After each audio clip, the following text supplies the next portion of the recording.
ఒరేయ్, నువ్వు నా ఫ్రెండు అని చెప్పడానికే సిగ్గుగా ఉంది.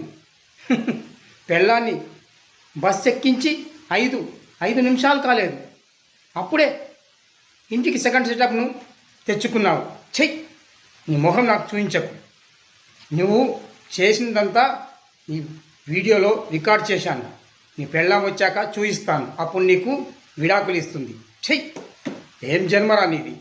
ఒక్కసారి ఆలోచించరా. నీ పెళ్ళాం కూడా నీలాగే ఎవరితోనో ఎంజాయ్మెంట్కు వెళ్ళిపోతే నువ్వు ఏం పీక్కుతావు కనుక. ఎదవన్నర ఎదవ. నేను చెప్పినట్లు విని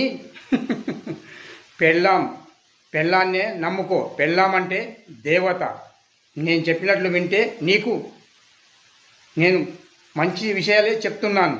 నా మాట నమ్ము. నేను ఇక్కడ జరిగిందంతా నీ పెళ్ళానికి చెప్పను. అందుకే నేను చెప్పినట్టు